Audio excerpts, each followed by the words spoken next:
Picture this. You've spent decades building a beautiful home, filling it with memories, love, and the kind of warmth that only comes from a lifetime of caring. Then one day, the very people you've sacrificed everything for walk through your door and wrinkle their noses like they've stepped into a nursing home. That single moment of cruelty becomes the catalyst that changes everything, not just for you, but for their entire financial future. Sometimes the most devastating consequences come not from grand gestures of revenge, but from simply stepping back and letting people face the reality they've created for themselves.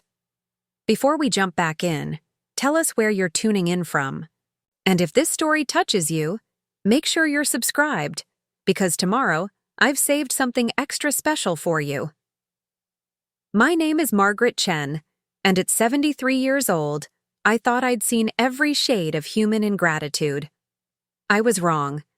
Dead wrong. For the past 15 years, I've been what my late husband David used to call the family bank. Always open, always ready to help, never asking questions about when or if I'd be paid back. David passed away 8 years ago, leaving me with a paid-off house in Sacramento's Midtown district, a modest but comfortable pension from my 40 years as a high school librarian, and what I thought was an unshakable bond with my son Michael and his family. The house David and I bought in 1978 sits on a tree-lined street where the autumn leaves still crunch under your feet, and neighbors actually wave when they see you watering the garden. It's a craftsman-style home with hardwood floors that creak, in all the right places, built-in bookshelves that stretch from floor to ceiling, and a kitchen where the morning light streams through vintage glass windows that David insisted we restore rather than replace. The walls hold 45 years of memories, birthday parties, holiday dinners, quiet Sunday mornings with coffee and crossword puzzles. Every room tells a story of a life well lived, of love carefully tended, of a sanctuary built one paycheck at a time. After David's funeral, when the grief felt like a physical weight pressing down on my chest, Michael sat me down at the kitchen table and made what he called a practical proposition. His wife, Elena, had just given birth to their second child, little Sophia, and their first daughter, Carmen, was starting kindergarten at a private school they couldn't quite afford. His job as a marketing coordinator at a tech startup provided decent income, but Elena had decided to stay home with the babies, and the math wasn't adding up. The rent on their apartment in Davis was climbing every year, and they dreamed of buying a house with a yard where the girls could play safely. I looked across that same kitchen table where David and I had made countless decisions together, where we'd planned our modest retirement, where he'd held my hand during his final weeks and made me promise to live fully after he was gone. Michael had his father's earnest brown eyes and that same way of running his fingers through his hair when he was nervous. He wasn't asking for charity, he explained carefully. He was proposing a partnership. If I could help them with a down payment, they'd buy a house close enough that I could see my granddaughters grow up. If I could assist with some of the monthly expenses, just temporarily, just until Elena went back to work, they'd make sure I was always part of their lives. Always included, always valued. The number he mentioned was significant. $25,000 for the down payment, plus $2,000 monthly to help bridge the gap between their income and expenses. It represented nearly half of my savings, money David and I had set aside for emergencies, for home repairs, for the uncertain costs of aging. But when Michael's voice cracked slightly as he described how Carmen had asked why they couldn't have a house like her friends, when he showed me pictures of the modest 3-bedroom ranch-style home they'd found in Woodland with a small backyard, perfect for a swing set, my heart overruled my head completely. I said yes without hesitation. I said yes because I imagined Sunday dinners in their new dining room, holidays where I wouldn't spend them alone, grandchildren who would remember their grandmother as someone who helped make their childhood possible. I said yes because David had always believed that money was just a tool, meaningless unless it was used to build something beautiful, something lasting, something that mattered more than numbers in a bank account. The house purchase went smoothly. Michael and Elena were ecstatic, sending me photos of every room, every corner of the yard, every small improvement they made. Carmen's bedroom was painted a soft lavender that she'd chosen herself, and Sophia's nursery got a border of dancing elephants that Elena had carefully applied during her nap times. I helped them pick out furniture, drove to IKEA with them on a Saturday morning that stretched into afternoon, assembling bookshelves and beds while the girls napped and Elena made sandwiches for lunch. It felt like family. It felt like belonging. It felt like the beginning of a new chapter, where I wouldn't just be the widow in the old house, but an integral part of something growing and alive and full of possibility. The monthly transfers became as routine as paying my own utilities. Every first Tuesday of the month, I'd log into my online banking and send $2,000 to their account. Sometimes Michael would text a quick "thanks, Mom" with a heart emoji. Other times, Elena would call to update me on how the money was being used, Sophia's daycare costs, Carmen's dance classes, the new washing machine when their old one finally gave up, the veterinary bills when they surprised the girls with a golden retriever puppy they named Honey. I loved hearing about these details. Each expense felt like evidence that I was contributing to their happiness, their stability, their dreams coming true. The years passed quietly, comfortably. I settled into my routine as a retired woman with purpose. Tuesdays were for grocery shopping and my monthly transfer. Wednesdays I volunteered at the library, helping elderly patrons navigate the computer systems and recommending books to teenagers who reminded me of my former students. Thursdays I tended to my garden, where David's roses still bloomed every spring in defiant splendor. Weekends were often spent at Michael and Elena's house, watching Carmen perform elaborate plays she'd written for Sophia, helping Elena with meal prep while the girls played in the backyard, listening to Michael talk about his work projects and his dreams of maybe starting his own consulting business someday. My house, meanwhile, became a testament to a life lived fully but simply. I kept it exactly as David and I had arranged it, his reading chair by the window where he'd spent Sunday afternoons with biographies and newspapers, the dining room table. We'd inherited from my mother and refinished together during our first year of marriage. The kitchen where I still made his favorite banana bread recipe when I missed him most. The scent of that bread mixing with my lavender sachets, the beeswax I used to polish the hardwood floors, and the faint fragrance of the jasmine that grew wild outside the kitchen window created what I thought of as the essence of home. It was the smell of memories preserved, of love that persisted even after loss, of a woman who had learned to find contentment in small daily rituals and the knowledge that she was still needed by the people she loved most. I wasn't wealthy by any standards. The monthly transfers meant I had to be more careful with my own expenses, choosing generic brands at the grocery store, skipping the small luxuries I might have allowed myself, postponing some home maintenance projects that weren't absolutely essential. But seeing Carmen light up when I arrived for her school concerts, watching Sophia toddle toward me with arms outstretched whenever I walked through their front door, hearing Elena and Michael discuss their 5-year plan with the confidence that comes from financial stability. These moments felt like the highest return on investment I could possibly imagine. I never asked for formal arrangements or written agreements. I never suggested that my financial contributions entitled me to decision-making power in their household or guaranteed access to my granddaughters. I simply gave because I loved them, because helping them felt like the most natural extension of motherhood, because in the mathematics of family, love wasn't supposed to be tallied like a business transaction. David had always said that you can't take money with you, but you can. Use it to create lasting joy while you're here. Every month when I sent that transfer, I felt like I was honoring his memory and ensuring that our legacy would be measured not in dollars saved, but in lives enriched. The first hint that something had shifted came during Sophia's 4th birthday party. Preparing and narrating this story took us a lot of time, so if you are enjoying it, subscribe to our channel. It means a lot to us. Now back to the story. I arrived with gifts carefully chosen and wrapped, art supplies for Sophia, who loved to draw, and a book about astronomy for Carmen, who had recently declared her intention to become an astronaut.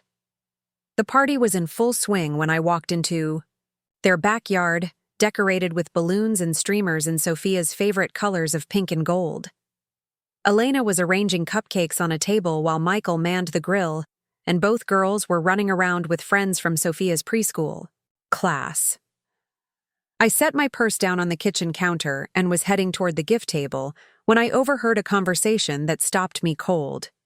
Two women I didn't recognize, other mothers from the party, I assumed, were standing near the sliding glass door that led from the kitchen to the patio. One of them, a blonde woman in a designer sundress, was gesturing toward me with barely concealed amusement. Elena told me her mother-in-law helps them out financially, the woman was saying in a voice loud enough to carry. I mean, I get it, but did you catch that smell when she walked in? It's like she brings the old folks home with her. That musty, medicinal smell that all old people have. I don't know how they stand it. Her companion, a brunette with perfectly styled hair and expensive sunglasses perched on her head, laughed and nodded knowingly. Right? I mean, they're lucky she helps with money, but there's got to be a limit. My mother-in-law is the same way. Everything in her house smells like mothballs and old lady perfume. It's like they lose their sense of smell when they get to a certain age and don't realize how they're affecting everyone around them. I stood frozen in that kitchen, gift bag still clutched in my hands, feeling like I'd been slapped across the face. The smell they were describing, my smell, according to them, was the scent of my home, my life, my carefully maintained sanctuary, where every fragrance held meaning and memory. To them, it was just the offensive odor of aging, something to be tolerated only because of the financial benefits I provided. I was the old woman who smelled wrong but paid well, useful enough to endure but not valued enough to defend. What made the moment even more devastating was Elena's response. She appeared in the doorway just as the blonde woman finished her cruel observation, and I waited for my daughter-in-law to say something, anything, to redirect the conversation or defend me.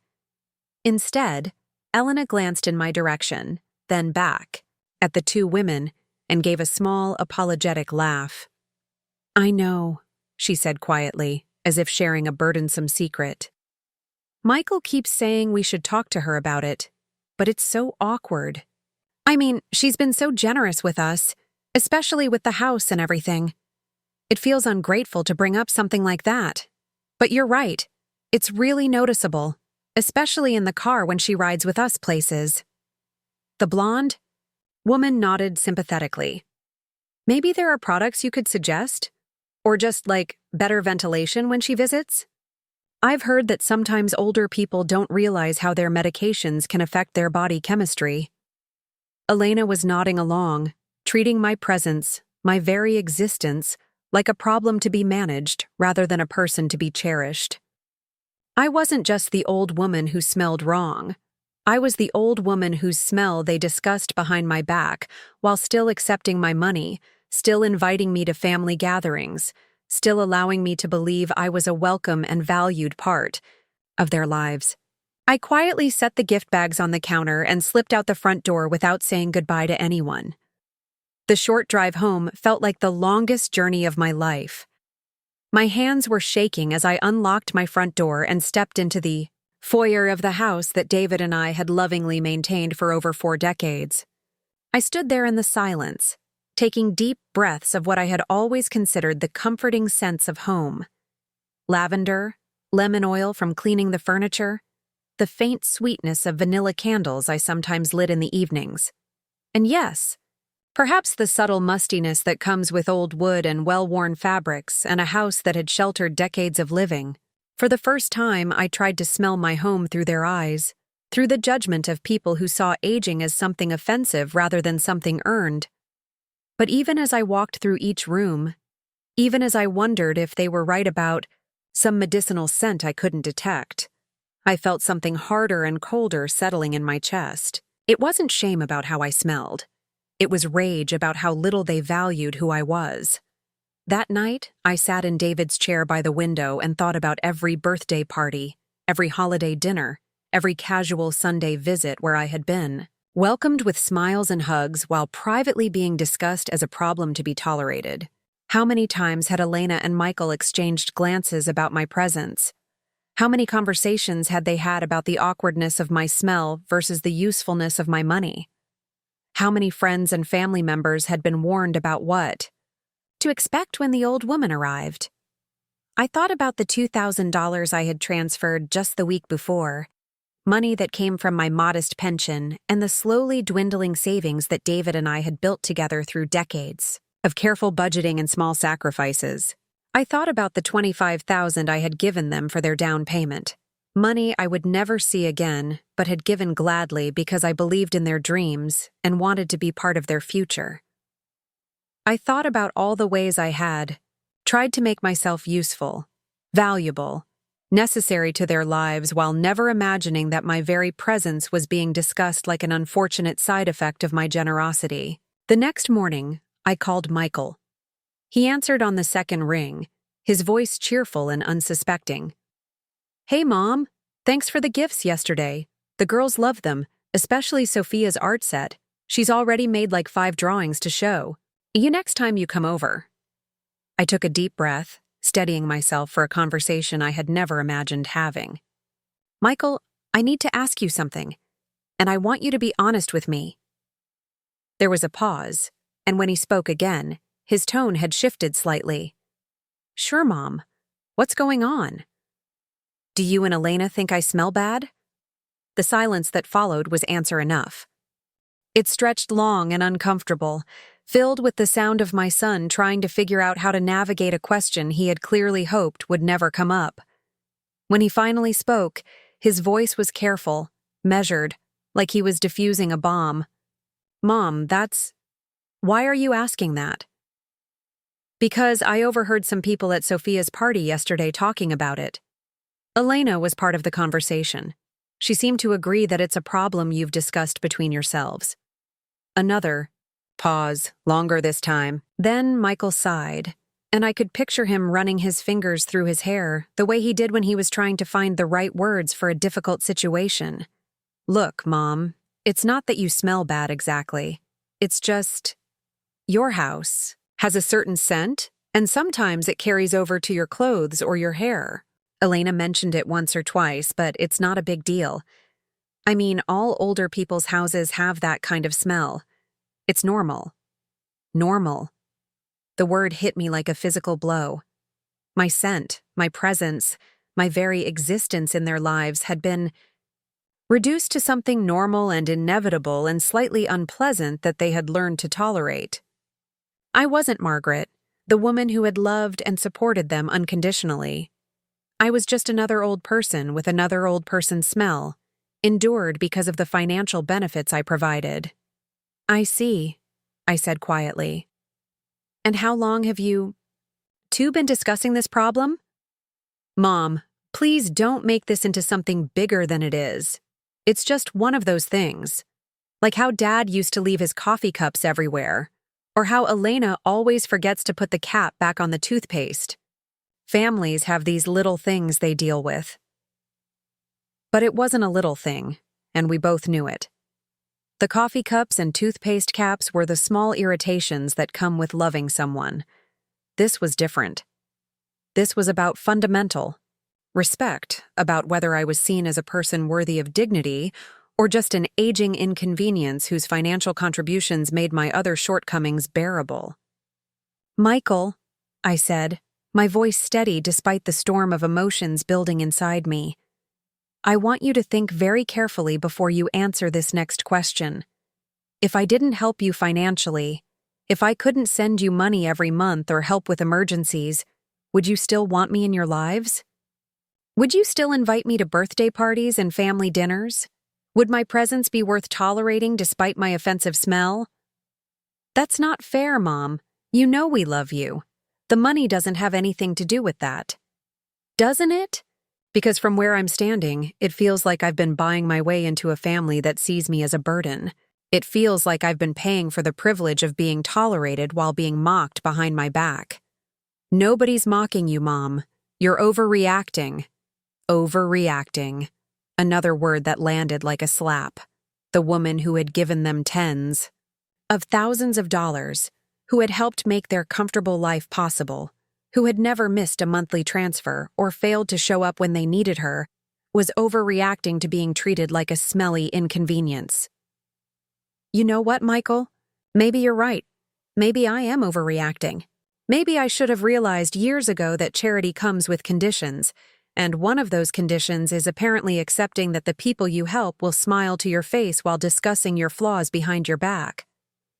Mom, please don't. Twist this around. That's not what this is about. But I was done with the conversation. I was done with trying to make him understand how deeply this hurt. Done with explaining why their attitude was wrong. Done with fighting for basic respect from people who saw me as a walking checkbook with an unfortunate odor. I have to go, I said. Give my love to the girls. I hung up before he could respond, and as I set the phone down on the kitchen counter, I felt something shift inside me. The hurt was still there, sharp and fresh as an open wound. But underneath it was something else, something harder and more resolute. I was done being grateful for crumbs. I was done accepting less than I deserved in the name of family harmony. I was done paying for the privilege of being tolerated by people who should have loved me unconditionally. That afternoon, I took a long shower with my favorite lavender soap, the same brand I had used for 20 years. I washed my hair with the gentle shampoo my hairdresser had recommended for aging hair, conditioned it with the leave-in treatment that kept it soft and manageable. I put on a clean blouse and my favorite cardigan, the one David had bought me, for our 35th anniversary, because he said the blue color matched my eyes perfectly. I applied my usual light fragrance, a vanilla and jasmine blend that reminded me of our garden in springtime. Then I walked through my house, really walked through it, taking inventory of every scent, every aroma, every trace of fragrance that made up the atmosphere of my home. The lemon oil I used on the antique dining room table, the beeswax that kept the hardwood floors gleaming, the sachets of dried lavender I tucked into linen closets and dresser drawers, the vanilla candles I lit during winter evenings when the house felt too quiet, the lingering sweetness of banana bread from my weekend baking, the faint mustiness of old books, some of them David's favorites that I couldn't bear to pack away. This was my smell. This was the scent of a life lived fully, of a home maintained, with care and love, of a woman who had chosen quality over quantity in every aspect of her environment. If they found it offensive, if they saw it as something to be tolerated rather than appreciated, then the problem wasn't with my smell. The problem was with their inability to see past their own shallow judgments to the woman who had sacrificed so much for their comfort and happiness. I made myself a cup of tea and sat down at my computer to check my bank account. The balance stared back at me, smaller than it had been 8 years ago thanks to my monthly contributions to their household, but still substantial enough to support me comfortably through my remaining years. I thought about the automatic transfer scheduled for the following Tuesday, another $2,000 that would disappear from my account and appear in theirs. Another month of buying my way into their lives while secretly being discussed as a problem to be managed. For the first time in years, I began to imagine what my life might look like if I stopped trying so hard to be indispensable to people who clearly didn't value my presence beyond the financial benefits it provided. I imagined keeping that $2,000 each month, using it for myself, for the small luxuries I had been denying myself in order to fund their dreams. I imagined traveling to places David and I had always talked about visiting. I imagined renovating the guest bathroom or updating the kitchen appliances or hiring someone to help maintain the garden when my arthritis made it difficult. I imagined a life where I didn't have to worry about whether I smelled acceptable to people who claimed to love me. I imagined surrounding myself with people who appreciated my presence, my wisdom, my contributions to their lives in ways that went far beyond financial support. I imagined reclaiming my dignity and my self-respect, even if it meant spending my remaining years with fewer people around me, but more authentic connections with those who stayed. The phone rang 3 times that evening. Michael calling back, probably to smooth things over, to minimize the damage, to convince me that I had misunderstood or overreacted. I let every call go to voicemail. I wasn't ready to hear his voice, yet wasn't ready to let him talk me out of the anger that felt so much cleaner and more honest than the hurt it was replacing. Instead, I spent the evening going through photo albums, looking at pictures of holidays and birthdays and family gatherings from the past 15 years. In every photo, I looked happy, surrounded by people I loved, blissfully unaware that my presence was being discussed as a burden to be borne. The grandmother who smelled wrong but paid well. The old woman whose money was welcome, but whose person was merely tolerated. As I closed the last album and prepared for bed, I realized that tomorrow would bring a choice. I could pretend this conversation had never happened, continue sending money and showing up to events while knowing how they really felt about me. I could buy my way back into their good graces, apologize for bringing up an uncomfortable truth, and settle back into the role of the grateful benefactor who never asked too many questions about how her contributions were received.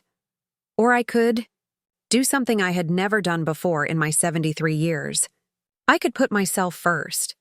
I could stop paying for the privilege of being tolerated and start demanding the respect I deserved. I could teach them that financial support is a gift, not an obligation, and that gifts can be withdrawn when the recipients prove themselves unworthy of the love behind them. I had given them everything I could: money, time, unconditional support, unwavering love. In return, I had received smiles and thank you texts and birthday invitations, all while being secretly categorized as an unfortunate side effect of their financial stability. It was time to find out what our relationship looked like when it was stripped of its monetary foundation. It was time to discover whether they loved me for who I was or simply tolerated me for what I could provide.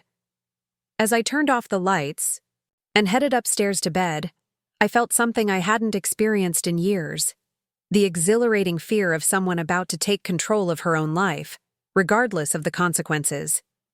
Tomorrow, I would begin the process of finding out who I really was to the people I had loved so completely and supported so generously. Tomorrow, I would stop buying my way into their lives and start discovering what remained when the money stopped flowing. The woman who smelled like old people was about to teach them what desperation really smelled like. Tuesday arrived with its usual rhythm, the day I had spent 8 years marking on my calendar as transfer day. For nearly a decade, this had been as automatic as paying my electric bill or watering my geraniums. I would wake up, have my coffee and toast, check my bank balance, and send $2,000 to Michael and Elena's account before lunch. The routine had become so ingrained that my fingers practically moved on autopilot when I logged into my online banking. But this Tuesday felt different. This Tuesday, I sat at my kitchen table with my laptop open, staring at the transfer screen that I had filled out but not yet submitted. The cursor blinked in the amount field where I had typed 2000 out, of pure habit, and for several long minutes, I simply watched it flash on and off like a heartbeat I could control. My phone had been silent since Sunday night. No calls from Michael, no texts from Elena asking about the delay in this month's payment. Either they hadn't noticed yet, or they were giving me space to cool down from what they probably assumed was an emotional overreaction to a minor misunderstanding. They were waiting for me to come to my senses, to remember my place in the family ecosystem, to resume my role as the reliable financial foundation that allowed their comfortable life to continue undisturbed. I closed the laptop without completing the transfer. The act itself was remarkably simple, just a failure to click one button, a decision not to do something rather than an aggressive action against them. But the psychological weight of it felt enormous. For the first time in 8 years, money that had been destined for their account would remain in mine. For the first time since Elena's pregnancy with Carmen, I was keeping my own earnings for my own use. The rebellious thrill of it was immediately followed by a wave of guilt so strong it made my chest tighten. What if they were counting on this? Money to pay their mortgage? What if they had scheduled automatic payments that would overdraw their account without my contribution? What if little Sophia needed something important and they couldn't afford it because they're selfish, oversensitive? Grandmother had decided to punish them for one thoughtless conversation. But then I remembered Elena's laugh as she agreed with her friends about my offensive smell. I remembered Michael's casual dismissal of my concerns, his suggestion that being discussed like a burdensome side effect was just one of those things that families deal with. I remembered the years of gratitude I had felt for being included in their lives, never realizing that my inclusion came with conditions, and that my very presence was the subject of private complaints and public embarrassment. The guilt began to transform into something cleaner and more energizing. Righteous anger, David used to call it. The kind of anger that comes not from being wronged by strangers, but from being taken for granted by people who should know better. I spent the morning doing ordinary things with unusual attention to detail. I made myself a proper breakfast, scrambled eggs with herbs from my garden, toast with the expensive strawberry preserves I usually saved for special occasions, fresh, orange juice squeezed by hand instead of the frozen concentrate I normally used. I ate slowly, tasting every bite, appreciating the quiet luxury of preparing a meal solely for my own enjoyment, without worrying about stretching the grocery budget to accommodate monthly transfers.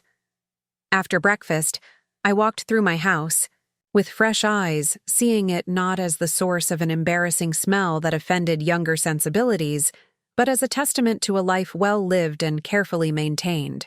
The hardwood floors that David and I had refinished ourselves during our 3rd year in the house still gleamed with the kind of depth that only comes from decades of patient care. The built-in bookshelves held volumes that represented 40 years of shared reading, quiet evenings when we would sit together in companionable silence, each lost in our own literary worlds, but connected by the warm bubble of domestic contentment. In the kitchen, I opened all the cabinets and really looked at what I had accumulated over the years. Spices from cooking experiments that had become family favorites. Serving dishes inherited from my mother and grandmother, each one carrying the memory of holiday meals and special occasions. The cast-iron skillet that could turn out perfect cornbread and had never once failed me in 4 decades of use. These weren't the possessions of someone whose presence was a burden to be tolerated. These were the treasures of a woman who had built a life of substance, meaning, and careful attention to quality. The vanilla and jasmine fragrance that I had worn for 20 years wasn't some old lady perfume that embarrassed my family. It was a signature scent that David had helped me choose, a fragrance that made him smile whenever I walked into a room. The lavender sachets weren't evidence of mustiness and decay. They were part of a deliberate effort to create an environment of calm and beauty, the kind of thoughtful homemaking that used to be valued rather than mocked. By Wednesday, I had still not sent the transfer, and my phone finally rang. "Mom?" Michael's voice carried a note of confusion rather than concern. "Is everything okay? I just checked our account, and this month's deposit didn't come through. I thought maybe you forgot or there was some kind of banking error." I paused, taking a deep breath before responding. "No banking error, Michael. I didn't send it." "You didn't send it? Why not? Did something happen with your pension check or something?" The assumption that my failure to send money must be due to some external circumstance rather than a deliberate choice on my part was both revealing and insulting. In his mind, I was such a reliable source of funding that any interruption had to be the result of forces beyond my control rather than a decision I had made autonomously. "Nothing happened with my pension," I said calmly. "I simply decided not to send the money this month." The silence that followed stretched long enough for me to count my heartbeats. When Michael finally spoke, his voice had taken on the carefully controlled tone that people use when they're trying not to sound as panicked as they feel. "Decided not to send it? Mom, we talked about this on Sunday. I thought we cleared up that misunderstanding about the smell thing. That was just Elena's friends being silly. It wasn't personal. It felt pretty personal to me, Michael. And Elena's response felt even more personal. Look, I talked to Elena about that. She feels terrible about how it sounded. She was just trying to avoid an awkward moment with her friends. She didn't mean anything by it. Elena felt terrible about how it sounded, not about how it was. She regretted being overheard, not the sentiment itself. The distinction was crucial, and I wondered if Michael was even aware he had made it. "Michael," I said, settling into my kitchen chair and looking out at the garden where David's roses were preparing for their autumn dormancy. "I need you to understand something. For 8 years, I have sent you $2,000 every month. That's $192,000, not counting the down payment money. Nearly $200,000 of my retirement savings have gone directly into your household budget. And we're grateful for that, Mom. You know we are. Are you? Because grateful people generally don't discuss the donor's personal characteristics as flaws to be endured. Grateful people don't laugh along when their friends mock someone who has sacrificed her own financial security for their benefit." I could hear him taking a deep breath, could almost picture him running his fingers through his hair in frustration. "Mom, you're making this into something bigger than it needs to be. Yes, Elena should have handled that conversation better. Yes, we should have been more sensitive about your feelings. But cutting off our support over one misunderstanding seems kind of extreme." Extreme. There was that word again, the label that people apply when someone stops tolerating unacceptable treatment. Standing up for yourself was extreme. Expecting basic respect was extreme. Wanting to be valued for more than your financial contributions was extreme. Tell me something, Michael. If I had never given you money, if I had been just a regular grandmother without the means to help with down payments and monthly expenses, would you and Elena still want me in your lives? Of course we would. You're my mother. You're the girl's grandmother. Then why don't we test that theory? Why don't we see what our relationship looks like when it's based purely on love and family connection, without any financial component? The panic in his voice was immediate and unmistakable. "Mom, you can't just cut us off like that. We've built our budget around your help. Our mortgage payment, the girls' school costs, everything depends on that money. If you stop now, we could lose the house." And there it was. The truth that had been lurking under all the expressions of gratitude and family love. They couldn't afford their lifestyle without my subsidies. The house I had helped them buy, the private school for Carmen, the staying-at-home arrangement that allowed Elena to avoid daycare costs. All of it was built on the foundation of my monthly contributions. Without my money, their carefully constructed life would collapse. "That sounds like a problem you'll need to solve," I said, my voice steady despite the way my heart was pounding. "Perhaps Elena could return to work. Perhaps you could refinance the house or move to something more affordable. Perhaps you could make the same kinds of financial adjustments that every other family makes when their income doesn't cover their desired lifestyle. You can't be serious about this. Over something as stupid as a conversation about smell? You're willing to destroy our family's security because your feelings got hurt?" The accusation stung, but it also clarified something important.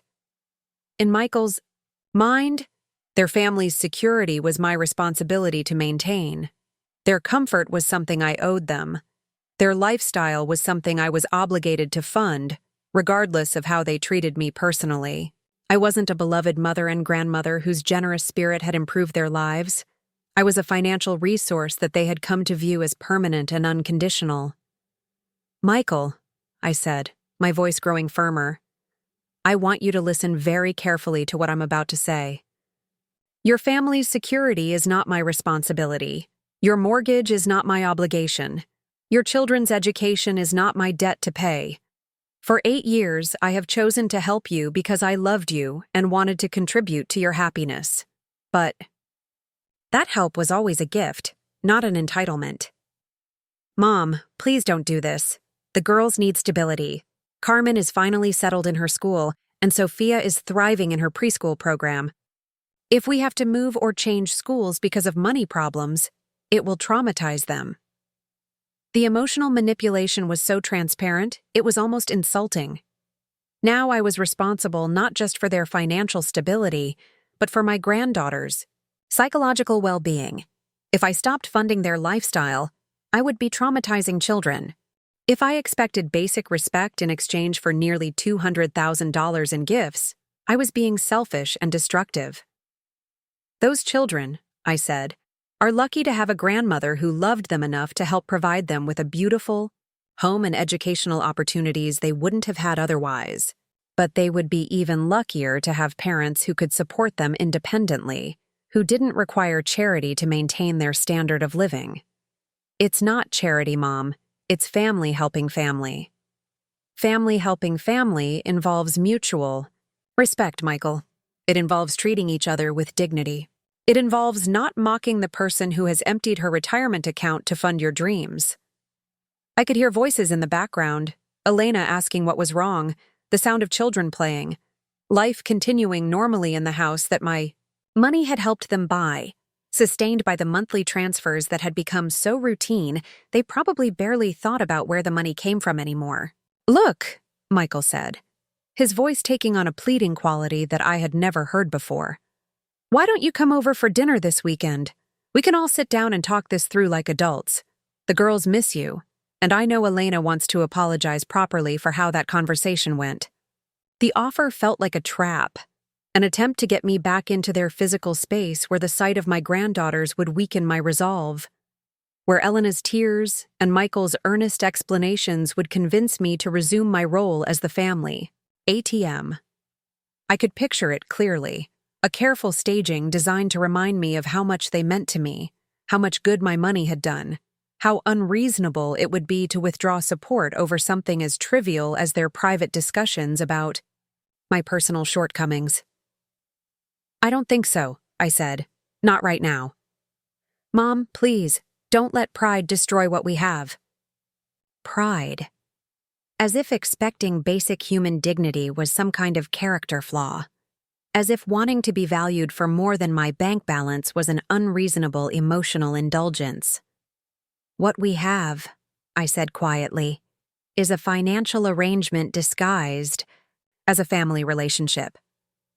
I think it's time we both acknowledged that." I hung up before he could respond, and immediately turned off my phone to avoid the barrage of calls and texts that I knew would follow. The silence that settled over my house felt different from the loneliness I had experienced in the years after David's death. This was the silence of a woman who had finally stopped pretending that being tolerated was the same as being loved. The days that followed brought an unexpected sense of liberation. Without the monthly transfer hanging over my decisions, I found myself making choices based purely on what would bring me joy, rather than what would leave me with enough money to maintain my family obligations.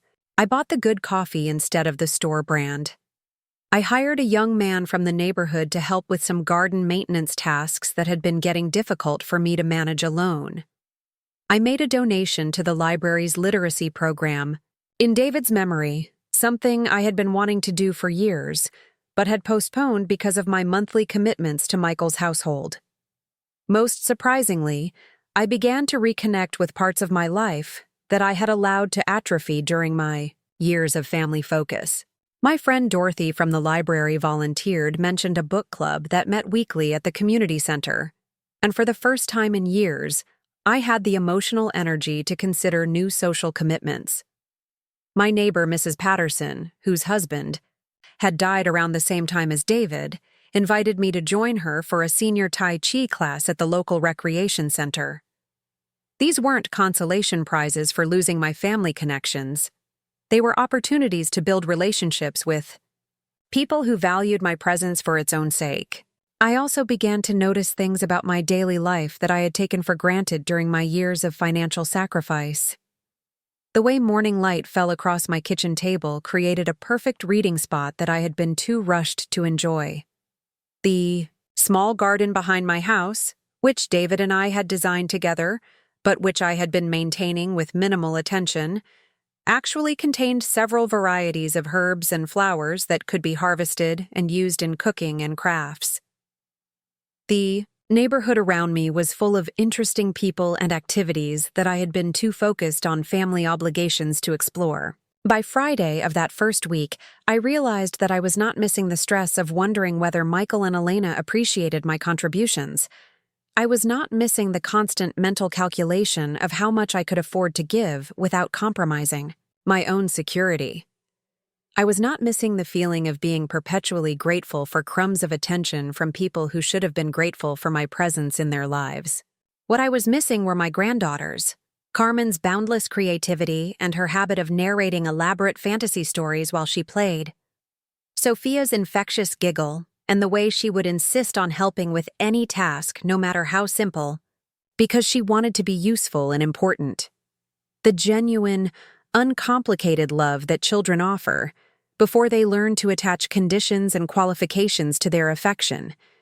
But even that grief felt cleaner than the confused emotions I had been carrying before. I missed the girls, but I didn't miss the anxiety of wondering whether my presence at their events was truly welcome or merely tolerated for financial reasons. I didn't miss the careful balancing act of trying to be helpful without being intrusive, generous without being controlling, present without being burdensome. I didn't miss feeling like I had to earn my place in their lives through monthly payments and constant availability. Saturday morning brought a knock at my front door that surprised me with its tentative, almost apologetic quality. Through the peephole, I could see Elena standing on my front porch, holding a bouquet of flowers and wearing an expression of nervous determination. She was alone. No Michael, no children to serve as emotional leverage, just my daughter-in-law, preparing to face the consequences of a conversation she probably wished had never happened. I took a moment to consider whether I wanted to engage with this visit. Part of me was curious to hear what Elena had prepared to say, what strategies she and Michael had devised to restore their financial stability. Another part of me wanted to simply let her stand there until she gave up and left, to demonstrate that my time and attention were no longer automatically available whenever they decided they needed them. But ultimately, I opened the door. Not because I was ready to forgive or forget, but because I wanted to see if Elena was capable of a genuine apology, or if this was simply another manipulation designed to restore the status quo. "Margaret," she said, her voice carefully modulated to sound both respectful and remorseful. "Thank you for seeing me. I know you have every right to be angry." I stepped aside to let her enter, but I didn't offer the usual pleasantries about coffee or comfortable seating. Instead, I stood in my foyer, arms crossed, waiting to hear what she had come to say. "I brought these for you," Elena said, extending the bouquet of grocery store flowers. "I know they don't make up for anything, but I wanted you to know that I've been thinking about you." I accepted the flowers without comment, noting that they were the kind of inexpensive arrangement that suggested obligation rather than genuine sentiment. The kind of flowers someone buys when they need to make a gesture but don't want to invest too much in the effort. "Elena," I said, "why are you here?" She took a deep breath, clearly launching into a speech she had rehearsed. "I'm here because I owe you an enormous apology. What you overheard at Sophia's party was inexcusable. I was trying to avoid an awkward conversation with women I barely know, and I ended up betraying someone who has been nothing but generous and loving to our family.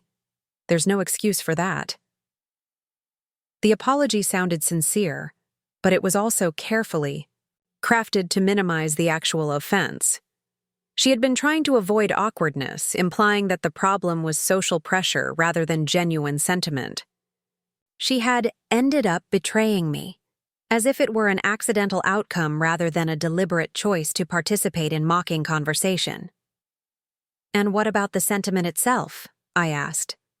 "Do you and Michael actually find my presence unpleasant?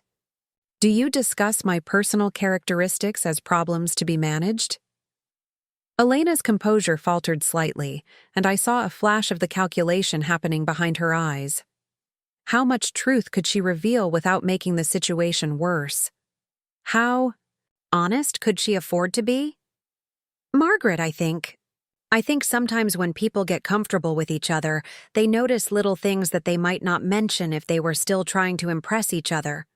It doesn't mean those things are important or that they affect how much we care about someone. It was a diplomatic non-answer that managed to avoid both a direct lie and a genuine acknowledgement of wrongdoing. She was admitting that they had noticed and discussed my smell while suggesting that such discussions were normal and didn't reflect their true feelings about me. "I see," I said. "So you do find my presence unpleasant, but you consider that irrelevant because of how much you care about me." "It's not that we find your presence unpleasant. It's just that every person has little quirks or habits that the people who love them learn to work around. Like how Michael always leaves his socks on the bedroom floor, or how I can never remember to turn off lights when I leave a room." The comparison was so tone-deaf it took my breath away. She was equating my allegedly offensive smell, the natural result of aging and living in my own home, with minor domestic inconsiderations that could be easily corrected. She was suggesting that my very existence was equivalent to a bad habit that they had learned to tolerate. "Elena," I said, my voice growing colder, "when you leave lights on, Michael can turn them off. When he leaves socks on the floor, you can pick them up. When I smell like an old person, according to your friends, what exactly is the solution you would recommend?" She realized her mistake immediately, and I watched the color drain from her face as she understood the implications of what she had just said. "That's not. I didn't mean it like that. I just meant that people who love each other accept each other's imperfections." "Imperfections," I repeated. "Is that what you call the natural process of aging? An imperfection that your family has learned to accept?" "Margaret, please. I'm trying to apologize here. I'm trying to make this right." "Are you?" "Because so far, what I'm hearing is that you're sorry I overheard your true feelings. Sorry that your honesty has created an awkward situation. Sorry that your financial support system is now in jeopardy. But I'm not hearing any recognition that treating me like a burdensome smell machine who happens to provide useful funding is fundamentally wrong." Elena's carefully maintained composure began to crack, and I saw flashes of frustration and desperation breaking through her apologetic facade. "What do you want me to say? That we never noticed anything? That would be a lie, and lying to you again wouldn't help anything. Yes, sometimes your house has a smell that carries over to your clothes. Yes, sometimes that's noticeable when you're in our car or at social events. But that doesn't mean we don't love you. That doesn't mean we don't appreciate everything you've done for us." Finally, some honesty. Brutal, insulting honesty, but honesty nonetheless. They did find my smell objectionable. They did notice it. In social situations, they did discuss it as a problem that required management. But in their minds, these facts were completely separate from their love and appreciation for me, as if human dignity and basic respect were optional extras rather than fundamental requirements for healthy relationships. "Elena," I said, "do you have any idea how much money I've given your family over the past 8 years?" The question seemed to surprise her, and she hesitated before answering. "I don't know the exact total. Michael handles most of the financial conversations with you. Nearly $200,000. $25,000 for your down payment, plus $2,000 a month for 96 months. That's not counting the gifts for birthdays and holidays, the times I've helped with emergency expenses, the furniture and household items I've contributed over the years." Elena's eyes widened as the full scope of my financial contributions became clear. I suspect she and Michael had been so focused on the monthly amounts that they had never calculated the cumulative impact of my generosity. "I had no idea it was that much," she said quietly. "And in exchange for nearly $200,000, I've been welcomed into your family as the smelly old lady whose presence you tolerate because of her financial usefulness. I've been discussed behind my back as a problem to be managed, mocked to relative strangers as an unfortunate side effect of your comfortable lifestyle. That's not fair. We've never treated you like just a source of money. Haven't you? When was the last time you invited me to spend time with you without asking for financial help? When was the last time Michael called me just to talk, not to update me on expenses or thank me for a transfer? When was the last time either of you seemed genuinely interested in my life, my thoughts, my experiences, rather than just my ability to solve your financial problems? Elena was quiet for a long moment, and I could see her mentally reviewing years of interactions, trying to find examples that would contradict my assessment. The silence stretched uncomfortably as she apparently failed to find what she was looking for. "We do care about you as a person," she said finally, but her voice lacked conviction. "Do you? Tell me something about my life that doesn't relate to your family or my financial contributions.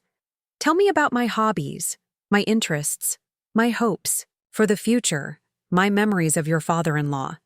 Tell me something that demonstrates you see me as a complete human being rather than just Grandma the Bank." Elena's silence was answer enough. After 8 years of monthly visits and holiday gatherings, after hundreds of conversations and shared meals, she couldn't summon a single detail about my inner life that wasn't connected to my role as their financial supporter. "I thought so," I said. "You know what, Elena? You're absolutely right that people who love each other accept each other's imperfections.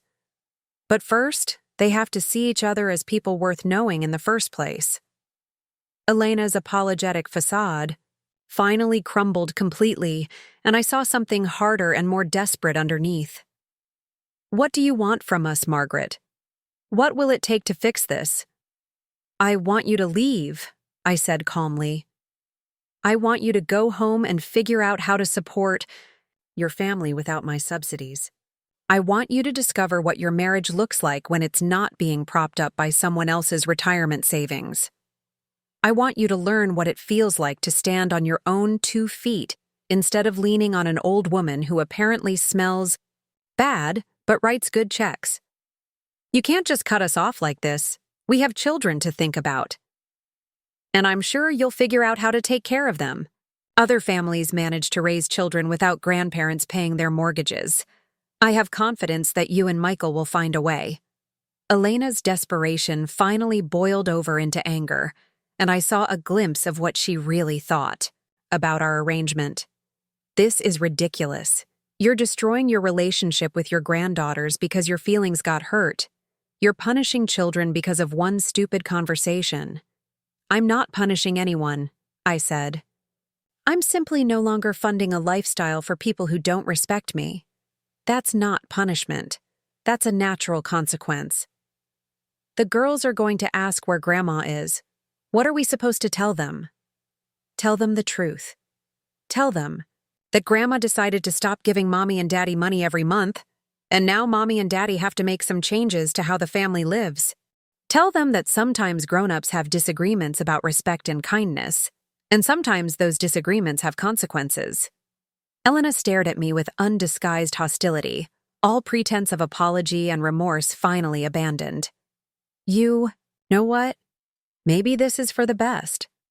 Maybe it's time we stop depending on someone who could be so cruel and vindictive." "Cruel and vindictive," I repeated. Interesting choice of words. Is that what you call it when someone stops allowing themselves to be taken advantage of? You're going to regret this.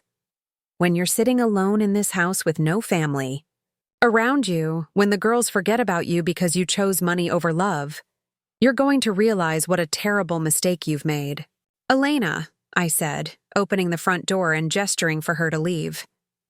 "I've been sitting alone in this house for 8 years, sending you money every month and feeling grateful for scraps of attention from people who saw me as a walking checkbook with an unfortunate odor. The only mistake I made was taking so long to realize that being alone with dignity is better than being tolerated without it." Elena walked to the door, paused for a moment as if she might try one final appeal, then stepped outside without another word. I watched her walk to her car, her shoulders rigid with anger and defeat, and I felt something I hadn't experienced in years, the satisfaction of someone who had finally stopped accepting less than she deserved. As I closed the door and turned back toward my quiet, peaceful, allegedly smelly house, I realized that Elena was wrong about one thing. I wasn't going to regret this decision.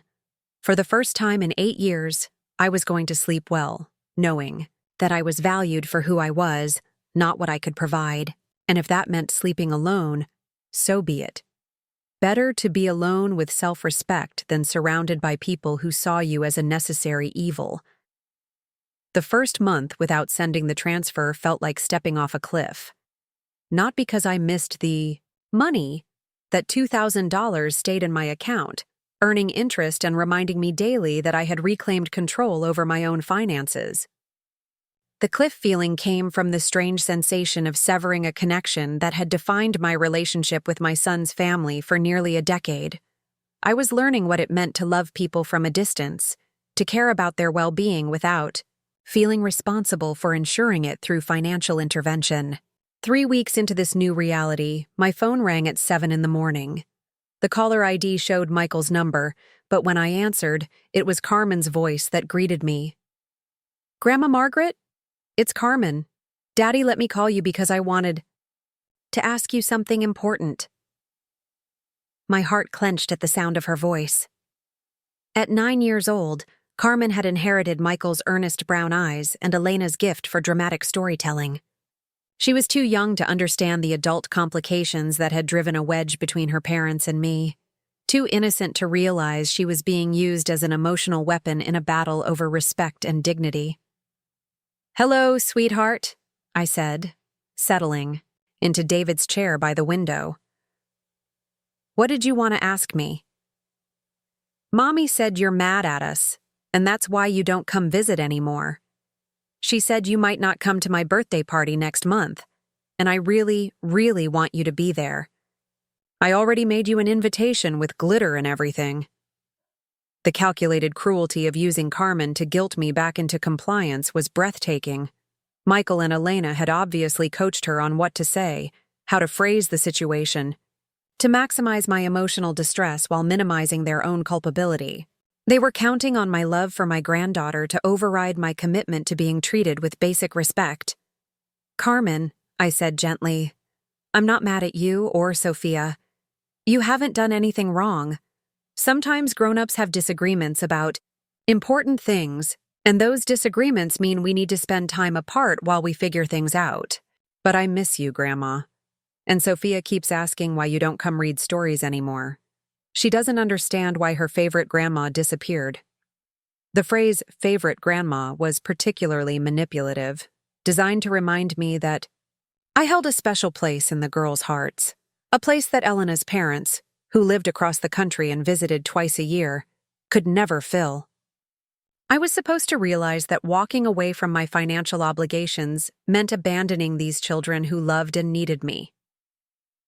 "I miss you both too, Carmen. Very much.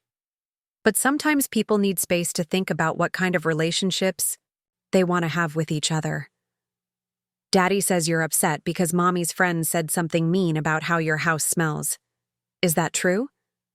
So they had told her a version of the story, carefully edited to make my response seem petty and disproportionate. In their telling, I was the oversensitive grandmother who had abandoned her family over hurt feelings about an insignificant comment. "Carmen," I said, choosing my words carefully, "it wasn't really about what anyone said. It was about how people treat each other and whether they show respect for the people they claim to love." "But I respect you, Grandma, and I love you so much. Sophia does too. We didn't do anything wrong, so why are we being punished?" The conversation was becoming exactly what Michael and Elena had intended. A guilt-inducing manipulation designed to make me feel responsible for hurting innocent children. They were using Carmen's genuine confusion and sadness as leverage, betting that my grandmother's heart would override my newly developed backbone. "You're not being punished, sweetheart, and you and Sophia will always be my granddaughters, no matter what happens between the grown-ups. Sometimes families go through difficult periods, but that doesn't change how much we love each other." Then why can't you just say sorry to Mommy and Daddy so things can go back to normal? I heard Mommy crying last night, and Daddy keeps saying bad words when he thinks we're not listening. There it was, the real situation behind Carmen's phone call. Elena crying and Michael swearing because their financial foundation had crumbled, their comfortable lifestyle suddenly under threat. They were probably scrambling to figure out how to cover their mortgage without my monthly subsidy, how to maintain Carmen's private school enrollment, how to keep Elena from having to return to work before they were ready. Carmen, I want you to listen to me very carefully. Nothing that's happening between your parents and me is your fault or Sophia's fault. You are both wonderful, smart, kind girls, and I love you more than you can possibly understand. But sometimes grown-ups have to make difficult decisions about how they want to be treated by other people. I don't understand why everything has to be so complicated. Why can't grown-ups just be nice to each other? Out of the mouths of babes. Carmen had inadvertently identified the core issue, the simple expectation that people should be nice to each other, especially people who claim to love each other, especially people who benefit from each other's generosity. You're absolutely right, Carmen. Grown-ups should be nice to each other. And when they're not, sometimes other grown-ups have to decide whether they want to keep accepting that treatment. Before Carmen could respond, I heard Michael's voice in the background, calling her away from the phone. The conversation ended, abruptly, leaving me with the echo of a 9-year-old's confusion and the weight of knowing that my decision to demand respect was causing genuine pain to people I loved dearly. But it was also causing pain to people I loved who had chosen to treat me badly while accepting my financial support. The moral calculus wasn't simple, but it was clear. Continuing to fund their lifestyle while accepting their disrespect would teach my granddaughters that love could be bought, that dignity was negotiable, that family relationships could be built on financial dependency rather than mutual affection and respect.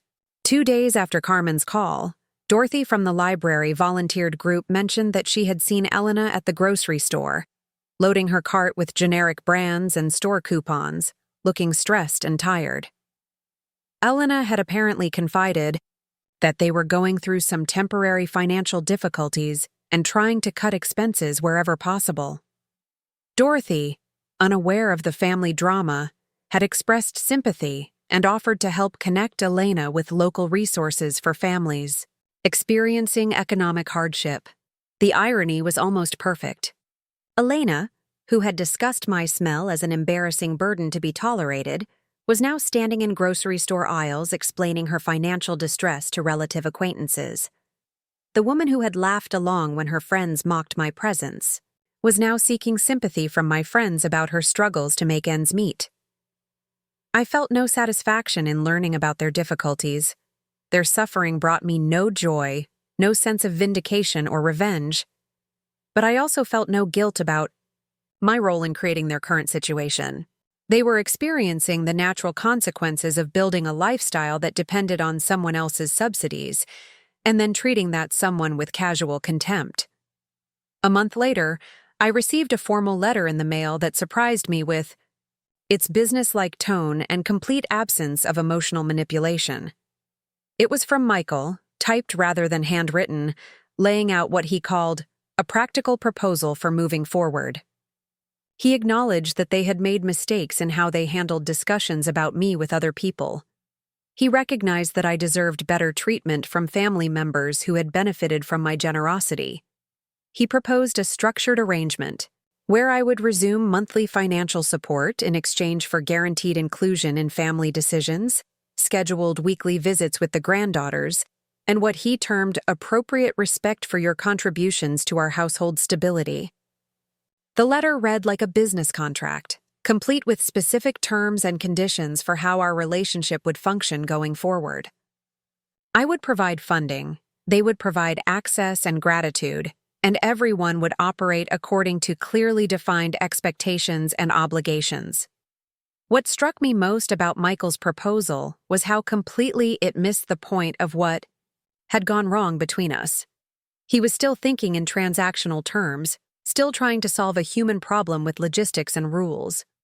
He wanted to negotiate a better deal rather than fundamentally changing how he thought about family relationships. The letter also revealed how desperate their situation had become. Elena had returned to work, but her part-time job at a dental office barely covered the cost of Sophia's daycare. They were behind on several bills, and considering selling Elena's car to free up money for essential expenses. Carmen's private school had agreed to a payment plan, but only through the end of the current academic year.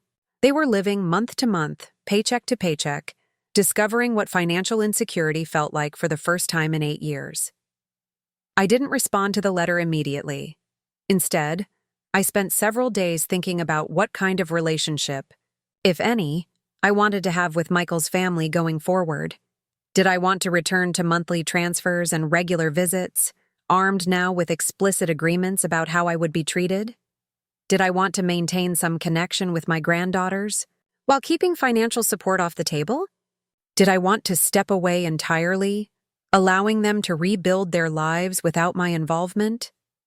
The decision ultimately came down to what I wanted my remaining years to look like. I was 73 years old, healthy and independent, but increasingly aware that my time was finite. I could spend that time trying to repair a relationship that had been built on unequal foundations, or I could invest my energy in connections that offered genuine mutual respect and affection. During this period of reflection, I had been spending more time with neighbors and community groups, people who knew me as Margaret the retired librarian rather than Margaret the family bank. I had joined Dorothy's book club, where discussions about literature often evolved into conversations about life experience, loss, resilience, and the wisdom that comes with age. I had started volunteering at a literacy program for adult learners, where my decades of teaching experience were valued and appreciated by people working to improve their lives through education. These new connections reminded me what it felt like to be seen as a complete person rather than a source of financial support. The people I was meeting were interested in my thoughts about books, my memories of decades in education, my perspectives on community issues. They valued my presence for its own sake, not because I could solve their money problems or provide access to resources they couldn't afford on their own. The contrast was stark and enlightening. In my son's household, I had been welcomed as long as I was useful, tolerated as long as I was generous, discussed as a problem when I wasn't physically present. In these new social circles, I was simply Margaret, a woman with stories to tell, wisdom to share, and company to offer. After 2 weeks of consideration, I wrote back to Michael. My response was shorter than his letter, but more direct in addressing the fundamental issues that his businesslike proposal had avoided.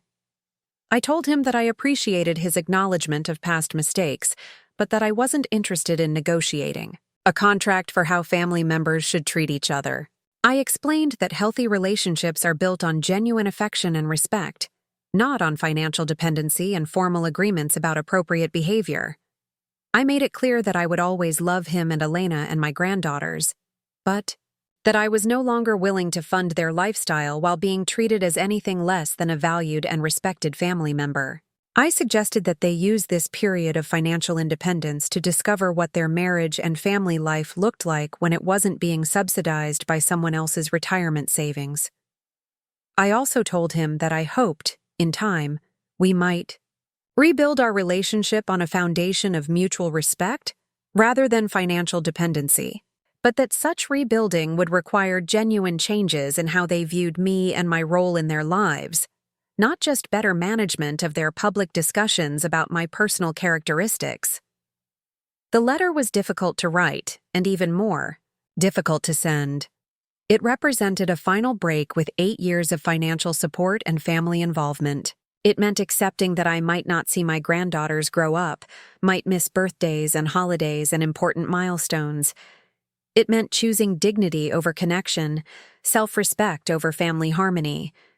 But it also meant reclaiming my own life. After years of defining myself primarily through my relationship to other people's needs and problems, it meant discovering who Margaret Chen was when she wasn't trying to buy her way into other people's affections or prove her worth through financial generosity. 6 months passed without contact from Michael's family. During that time, I learned what retirement could look like when it wasn't structured around monthly transfers and family obligations. I traveled to San Francisco to visit museums I had always wanted to see but had never made time for. I took a cooking class focused on Mediterranean cuisine, something David and I had talked about doing together but had postponed until his illness made such plans impossible. I also began the process of decluttering my house, not because I was preparing to move or because anyone had complained about my living space, but because I wanted to create an environment that reflected my current life rather than preserving every memory from my past. I donated books that no longer interested me to the library's annual sale. I gave away kitchen gadgets and appliances that I had been keeping just in case family members might need them someday. I kept the things that brought me genuine joy and released the rest. The process was surprisingly liberating. Each item I removed from my house felt like space I was creating for new experiences, new relationships, new possibilities. I wasn't erasing David's memory or abandoning my history. I was making room for whatever came next in my life. The breakthrough came on a Thursday afternoon in early spring when I answered my door to find Carmen standing on my front porch alone. She was taller than I remembered, her face more mature, carrying a school backpack and wearing an expression of determined nervousness. "Hi, Grandma Margaret," she said. "I walked here from school. I wanted to talk to you about something important." My first instinct was panic. A 9-year-old shouldn't be walking alone through the city, and Michael and Elena must be frantic if they knew where she was. But Carmen seemed calm and purposeful, not like a child who had gotten lost or was running away from home. "Carmen, sweetheart, does anyone know where you are?"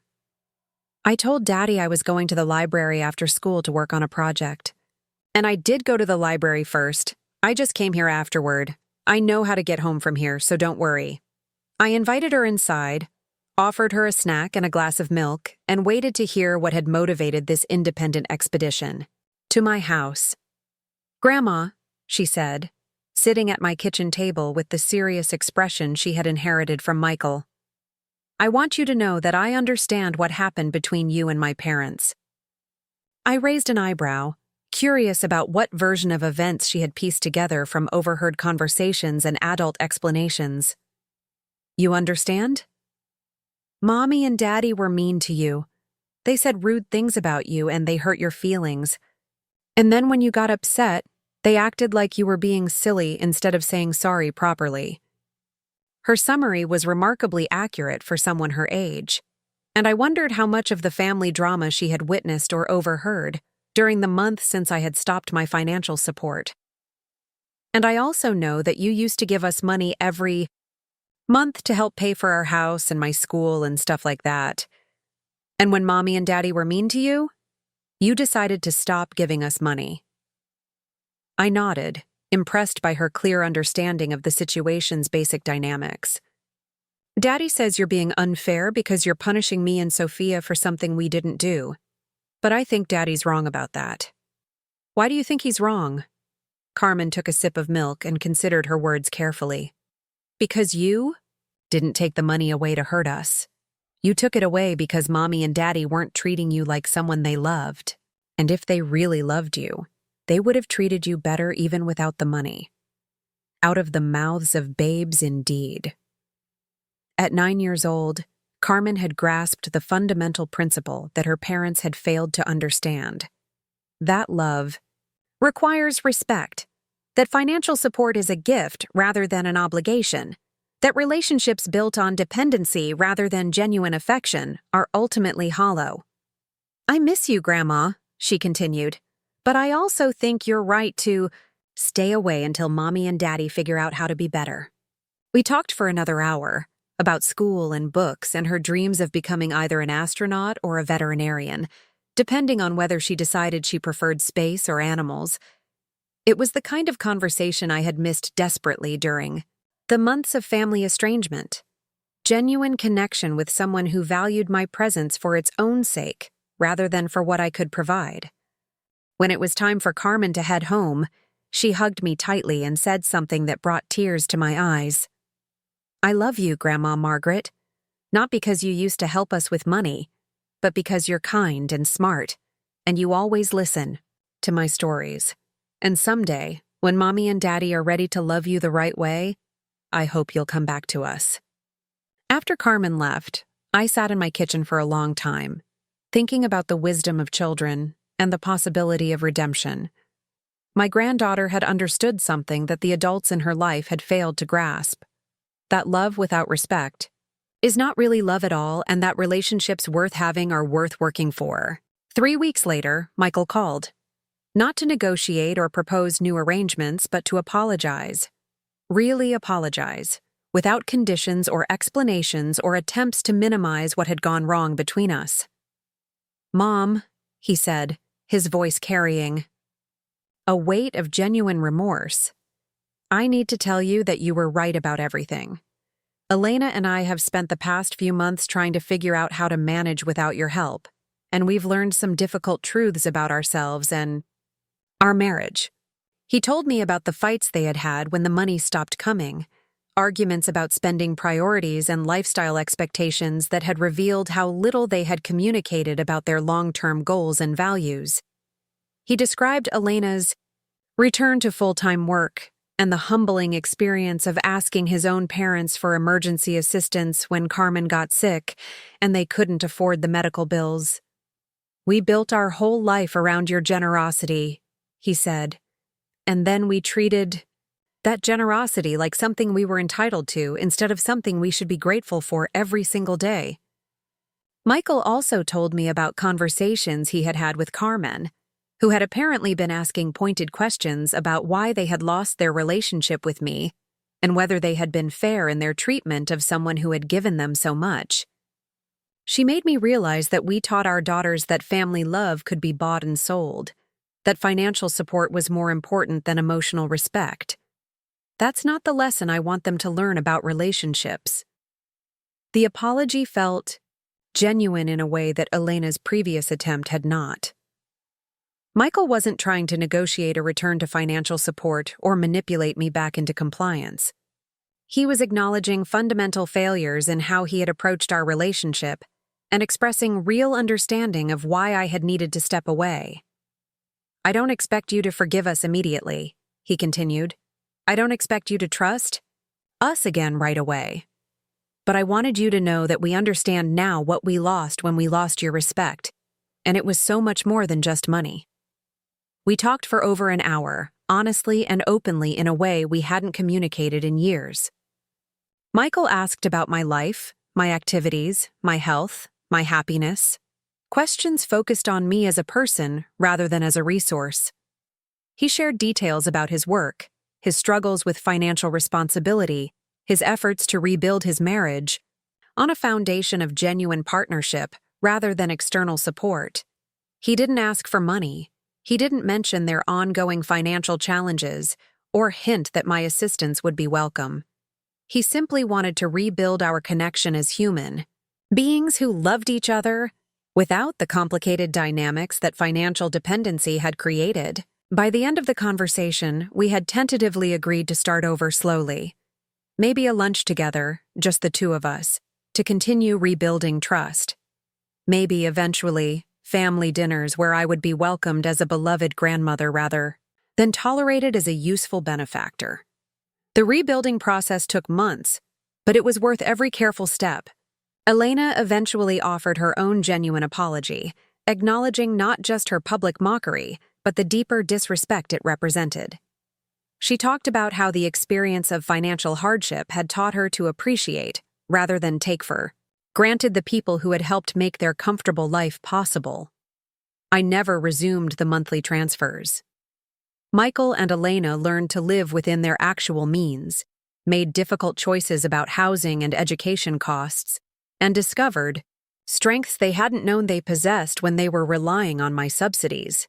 Their marriage became stronger when it was built on their own efforts rather than propped up by external support. I did help them occasionally with specific needs, contributing to Carmen's school expenses when Elena had surgery and missed work. providing emergency assistance when their car broke down and left them temporarily stranded. But these were gifts given freely to people who appreciated them fully, rather than routine payments to people who had come to see them as automatic entitlements. My relationship with my granddaughters blossomed in ways it never had when visits were complicated by financial obligations and adult tensions. Carmen and Sophia knew me as Grandma Margaret, who told great stories and taught them to bake bread and listened to their dreams with complete attention. They didn't know me as the source of their family's economic stability, and that separation allowed our connection to be based purely on love and mutual enjoyment of each other's company. Looking back now, I realize that the conversation about my smell was never really about my smell at all. It was about respect, dignity, and the difference between being valued as a person versus being useful as a resource. It was about the courage to demand better treatment even when demanding it might cost you relationships you treasured. The woman who supposedly smelled like old people had taught her family what financial desperation actually smelled like, and, in the process, had discovered that self-respect smells infinitely better than either one. Up next, you've got 2 more standout stories right on your screen. If this one hit the mark, you won't want to pass these up. Just click and check them. Out!